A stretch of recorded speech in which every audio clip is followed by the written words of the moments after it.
Đúng rồi. 3, 2, 1, bắt đầu. Đúng rồi. Đừng nhắc lên.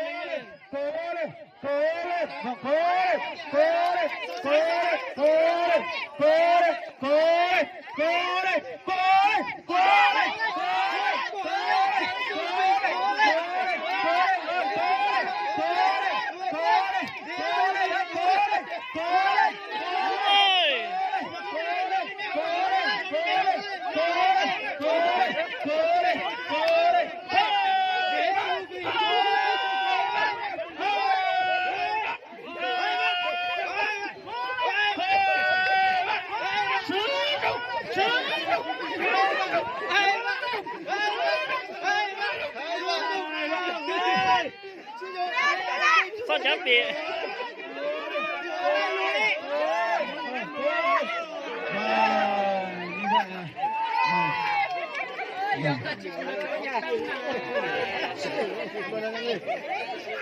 Như vậy là đã nhường cho cái đăng tay rồi.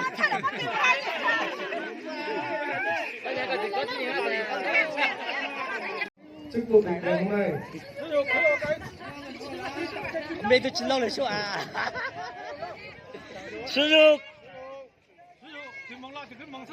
Sao mà cổ vũ à? Cổ vũ. Gọi là không bước được đi. Không đi này cũng ngang. Họ phát sở hả lẽ họ cứ nhấp pháo vợ. Nhấp pháo đầy mông. Ôi à.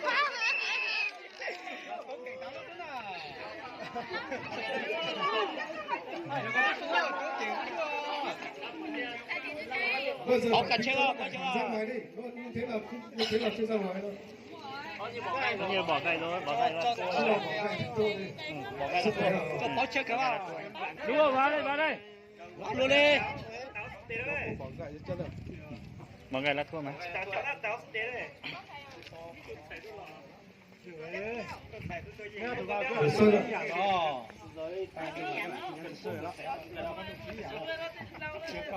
Hai vận động viên này chắc là uống rượu rất là tốt đấy.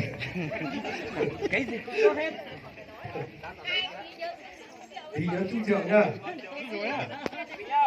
Cho đây phải chọc lấy đi kính anh nè. Hai bạn. Cố lên. Cố lên. Cố lên nào.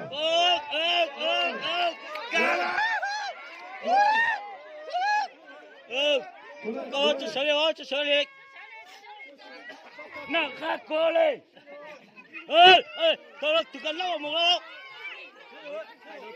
Xây đó. Sử dụng thông cái lưỡi la thế nào được. Ý giá lo ta sửa. Sử dụng. Cứ cả lo.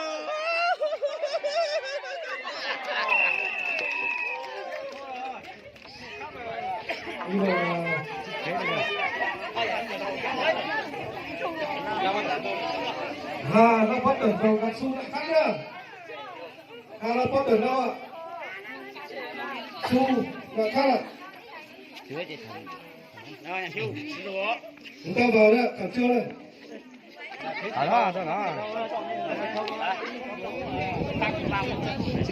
Đó. Xong trận đấu này là của Diễn Trung Bình và số 4 luôn á. Đồng chí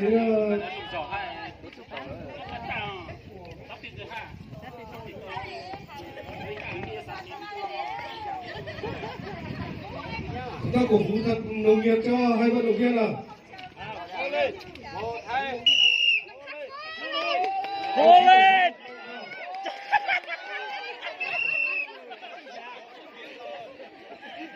Đổ sân ạ. Chưa cha.